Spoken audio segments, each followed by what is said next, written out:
Assalamualaikum warahmatullahi wabarakatuh. Saya LPSD Muhammad Putri Ramadhani, NIM C0D01036. Saya akan menjelaskan tentang konsep biaya dalam aplikasi perpajakan.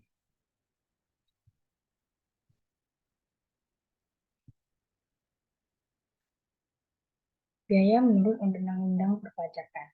Saat pengukuran biaya dalam ketentuan perpajakan, pada umumnya disesuaikan dengan cara pencatatan yang dipakai dalam pembukuan perusahaan, apakah metode kas atau kas method atau metode akrual atau aktual method. Apabila menggunakan metode kas, maka biaya diakui pada saat pembayaran.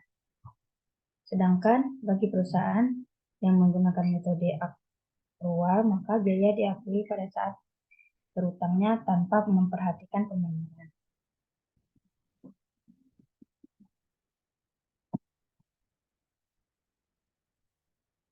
Tiga pendekatan sebab akibat atau kausalitas. Pendekatan sebab akibat ini mengaitkan biaya ini secara langsung dengan penghasilan. Pengakuan biaya sebagai beban dalam kredit diakuinya penghasilan. 2. Alokasi dan sistematis rasional. Tidak mengaitkan secara langsung biaya dengan penghasilan, tetapi biaya dialokasikan secara sistematis dan rasional dengan penghasilan atas dasar masa manfaat. 3. Pengakuan segera.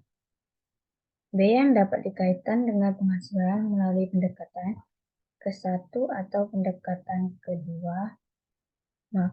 akan dibebankan segera terhadap penghasilan pada tahun pengeluaran. Golongan penghasil wajib pajak.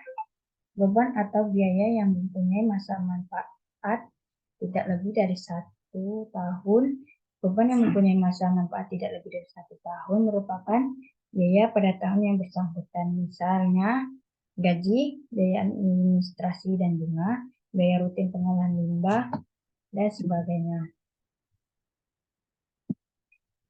Beban atau biaya yang mempunyai masa manfaat lebih dari 1 tahun, pengeluaran yang mempunyai masa manfaat lebih dari 1 tahun, pembebanannya dilakukan melalui penyusutan atau metode amortisasi.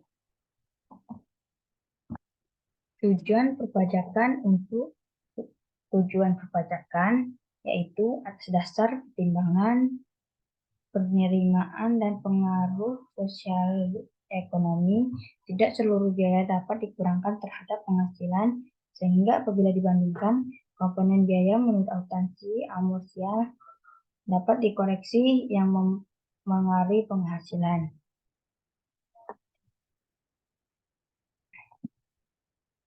Pengeluaran yang dilakukan.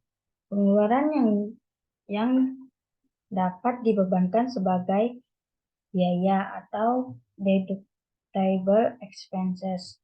Pengeluaran yang tidak dapat dibebankan sebagai biaya, non-deductible expenses. Biaya yang boleh dibebankan. Tidak setiap pengeluaran itu boleh dibebankan sebagai biaya sesuai ketentuan Undang-Undang Perpajakan. Pasal 9 ayat 1 Undang-Undang Pajak Penghasilan mengatur yaitu untuk menentukan besarnya penghasilan kena pajak bagi wajib pajak dalam negeri atau bentuk usaha tetap tidak boleh dikurangkan. Klasifikasi biaya sesuai aturan pelaksanaan undang-undang, yaitu klasifikasi biaya ini terbagi menjadi 4 klasifikasi. Biaya kendaraan dinas, telepon seluruh karyawan, pasal 3P nomor 138 tahun 2000. Pajak masukan PPN nomor 138 tahun 2000.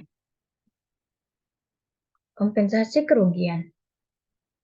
A. Kompensasi horizontal.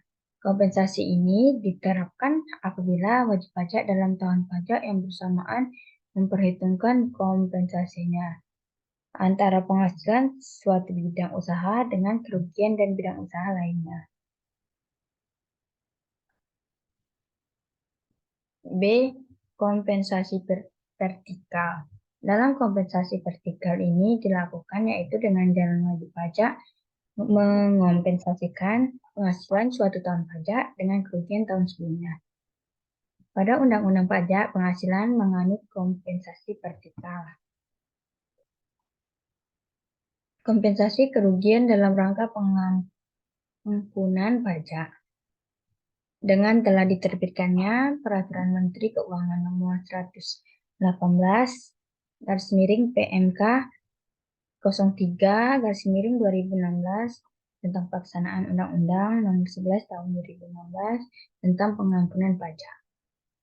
Maka hal yang berkaitan dengan kompensasi kerugian dan pembentukan SPT pajak penghasilan diatur dalam pasal 35.